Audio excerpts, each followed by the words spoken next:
देखा जाए तो इंडिया और पाकिस्तान एक टाइम पर आज़ाद हुए थे, लेकिन जो वो हमारा हमसाया मुल्क है चाइना से $750 मिलियन की इन्वेस्टमेंट आईफोन कर रहा है इंडिया में और बहुत सारी जॉब्स भी देने जा रहा है। तो क्या वजूहत है कि वहाँ पर मल्टीनेशनल अभी भी इन्वेस्ट कर रहे हैं? सर देखें, जो हमारे ऊपर बैठे हुए हैं ना, जो जो चीज़ों को मैनेज कर रहे हैं, जब तक वो सही नहीं होंगे तब तक कुछ सही नहीं हो सकेगा।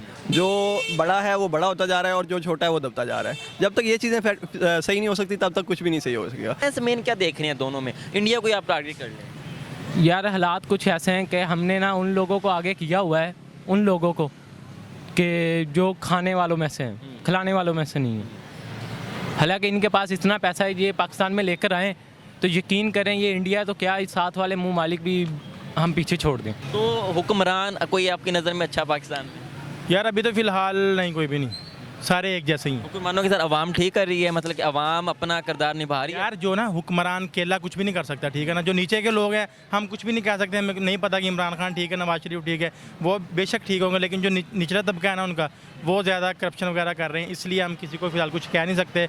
सारा निज़ाम ठीक होगा तो पाकिस्तान जो हमारा मुल्क है ना, ये ऑटोमेटिकली ठीक हो जाए। अस्सलाम वालेकुम, नमस्ते, सत श्री अकाल, आदाब। This is your host Bilal Niazi and welcome back to my YouTube channel ask with Bilal. Guys, आज हम बात करने वाले हैं कि टेक्नो जैसी इंडस्ट्री भी पाकिस्तान से मूव करने जा रही है। पाकिस्तान के हालात पहले ही बुरे नज़र आ रहे थे, लेकिन अब जो इंडस्ट्री या मल्टीनेशनल कंपनीज थी वो पाकिस्तान से मूव कर रही हैं, पाकिस्तान को छोड़ कर जा रही हैं। जैसे कि लिया जाए टोयोटा को, लिया जाए कार्स की इंडस्ट्री को, लिया जाए मोबाइल की इंडस्ट्री को लिया जाए। लेकिन इसी बात को अगर कंपेयर किया जाए इंडिया से, तो इंडिया में आईफोन जैसी इंडस्ट्रीज़ $700 मिलियन, गाइस $700 मिलियन जैसी इन्वेस्टमेंट करने जा रही है और काफ़ी हद तक जॉब्स भी देने जा रही है। जिस तरह से इंडिया की इकोनॉमी को बड़ा इजाफा होगा और जॉब्स की रेशो में भी कमी आएगी। तो क्या वजूहत है, वहाँ पर मल्टीनेशनल कंपनीज क्यों इन्वेस्ट कर रही हैं, पाकिस्तान में कोई क्यों इन्वेस्टर नज़र नहीं डालता?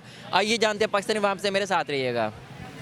अस्सलाम वालेकुम। वालेकुम सलाम। वालेकुम अस्सलाम। आपका नाम? मोहम्मद उस्मान। अरमगान। अस्सलाम वालेकुम। वालेकुम सलाम। सर आपका नाम? अनस शफीक। अस्सलाम वालेकुम। वालेकुम सलाम। सर आपका नाम? वसीम रियाज। अच्छा वसीम भाई, मेरा क्वेश्चन आपसे ये है कि पाकिस्तान के हालात तो आपके सामने ही हैं। इन हालात में भी पाकिस्तान में जितनी भी मल्टीनेशनल वर्किंग कर रही थी कंपनीज, जो पहले तो आ ही नहीं रही, जो ऑलरेडी कर रही थी वो भी छोड़ के जा रही हैं। लेटेस्ट एक न्यूज़ आई है कि टेक्नो मोबाइल जो कि एक इंडस्ट्री थी वो भी पाकिस्तान से मूव करके जा रही है। तो फ्यूचर क्या देख रहे हैं पाकिस्तान का? असल में देखें, जो चीज़ें मुल्क के हालात जिस तरह चल रहे हैं, कोई भी इन्वेस्ट करने को तैयार नहीं है। जो इन्वेस्टर हैं वो अपनी इन्वेस्टिंग रोक के बाहर जा रहे हैं, बाहर के कंट्रीज़ में जाके शिफ्ट हो रहे हैं, वहाँ पे अपनी इन्वेस्टमेंट कर रहे हैं। जो पाकिस्तान में कंपनीज ऑलरेडी चल रही हैं उनको पाकिस्तान के हालात का आइडिया है, उनको पता है यहाँ बिज़नेस किस तरह चल रहा है और क्या उनका सेटअप है। तो उसकी वजह से जितनी भी एजेंसीज़ हैं, जितनी भी कंपनीज हैं, जो इन्वेस्टर्स हैं और जो कंपनीज हैं वो मुल्क से बाहर जा रही हैं, क्योंकि हालात इस तरह के चल रहे हैं। सब सिनेरियो के पीछे किसका हाथ है? इसमें कुछ कह नहीं सकते, क्योंकि देखें हालात आप सबके सामने, आपको भी पता है कि क्या चल रहा है, हुकूमत में क्या चल रहा है, बैक एंड पे क्या चल रहा है और फ्रंट एंड पे क्या चल रहा है, सारी चीज़ें आपको भी पता है। सर देखा जाए तो इंडिया और पाकिस्तान एक टाइम पर आज़ाद हुए थे, लेकिन जो वो हमारा हमसाया मुल्क है चाइना से $750 मिलियन की इन्वेस्टमेंट आईफोन कर रहा है इंडिया में और बहुत सारी जॉब्स भी देने जा रहा है। तो क्या वजूहत है कि वहाँ पर मल्टीनेशनल अभी भी इन्वेस्ट कर? सर देखें, जो हमारे ऊपर बैठे हुए हैं ना, जो जो चीज़ों को मैनेज कर रहे हैं, जब तक वो सही नहीं होंगे तब तक कुछ सही नहीं हो सकेगा।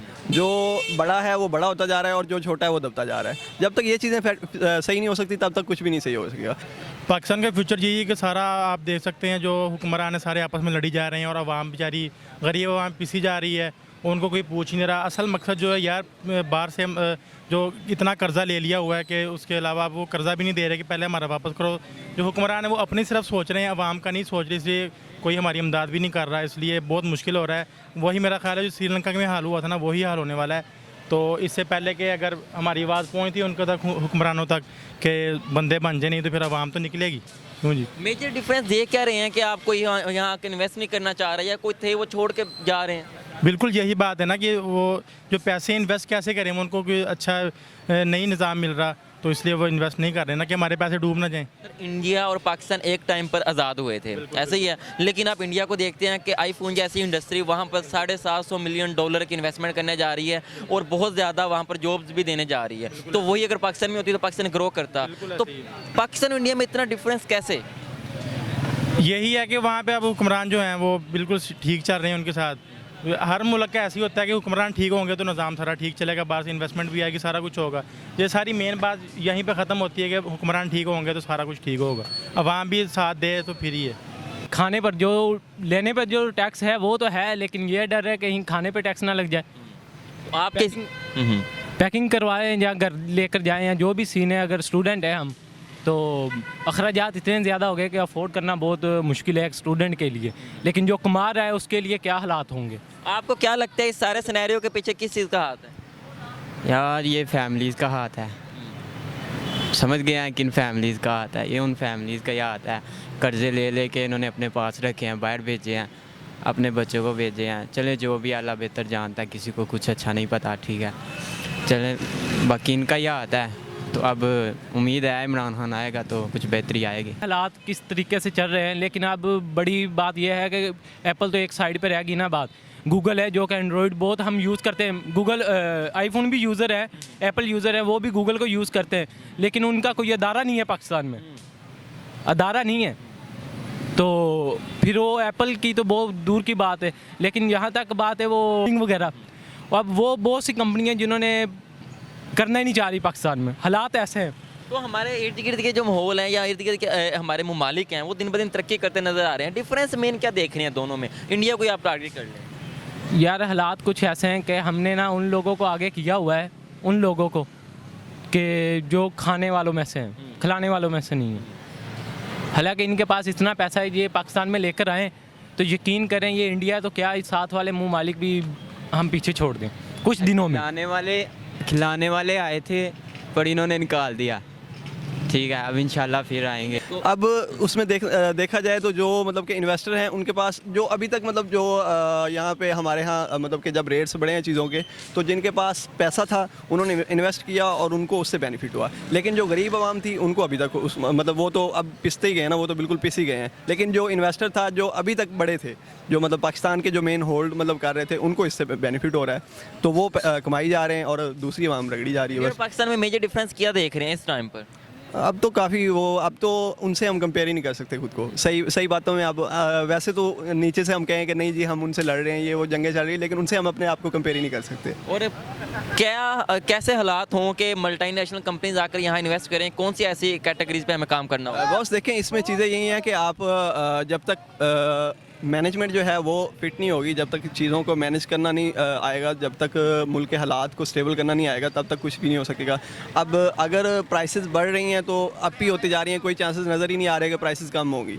जो भी चीज़ है उसकी प्राइसेस बहुत ज़्यादा हाई हो रही हैं, तो उससे यही शो ऑफ हो रहा है कि अनकरीब ही आपके सामने ये हालात किस तरह के चल रहे हैं। तो हुक्मरान कोई आपकी नज़र में अच्छा पाकिस्तान में? यार अभी तो फ़िलहाल नहीं, कोई भी नहीं, सारे एक जैसे ही हैं। हुक्मरानों के साथ अवाम ठीक कर रही है, मतलब कि अवाम अपना किरदार निभा रही है? यार जो ना हुक्मरान केला कुछ भी नहीं कर सकता, ठीक है ना, जो नीचे के लोग हैं हम कुछ भी नहीं कह सकते। हमें नहीं पता कि इमरान खान ठीक है, नवाज शरीफ ठीक है, वो बेशक ठीक होंगे, लेकिन जो निचला तबका है ना उनका, वो ज़्यादा करप्शन वगैरह कर रहे हैं, इसलिए हम किसी को फ़िलहाल कुछ कह नहीं सकते।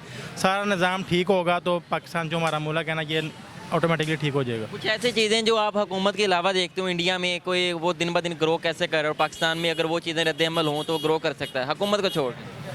यही है कि यार यहाँ पे जो है ना हर किसी को पड़ी हुई है, अपनी अपनी सिर्फ पड़ी हुई है, कोई किसी का सोचता नहीं है। अगर हम किसी का सोचेंगे ना तो इंशाल्लाह काम हमारा ठीक हो सकता है। हुकूमत को भी चाहिए, आम जो हुक्मरान है वो कौन सा कि अर्श से आए हैं, वो भी इंसान ही है ना, लोग ही हैं वो भी। तो जो हमारे जैसी आवाम है वो भी कोऑपरेट करेंगे तो साथ इंशाल्लाह काम चलेगा। ऐसे सिनेरियो के ऊपर काम करें तो फॉरेन इन्वेस्टमेंट्स भी पाकिस्तान में आएंगे, पाकिस्तान ग्रो भी करेगा।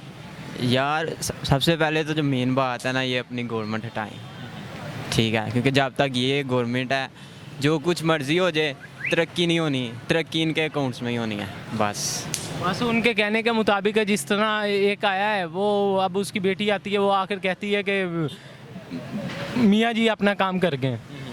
अब सोचने में आए बात, वो तो हम देखेंगे ना कि मियाँ जी क्या काम कर गए, वो सब लोग जानते हैं, आप लोग भी जानते हैं कि क्या करके गए हैं, जो भी ऐसी। तो अब सीटें खाली पड़ी रहती हैं, 3-3 4-4 साल बाद बाहर से आकर अब दोबारा इक़्तिदार में आ जाते हैं। किस बुनियाद पे? कोई कानून लागू नहीं हो रहा ना। असल में कुछ कंपनियां ऐसी हैं जो हमें लूट रही हैं, इस कौम को लूट रही हैं। हाँ जी, बहुत शुक्रिया। आलम चलें, बहुत शुक्रिया, लाख अल्लाह। बहुत शुक्रिया जनाब। Thank you so much.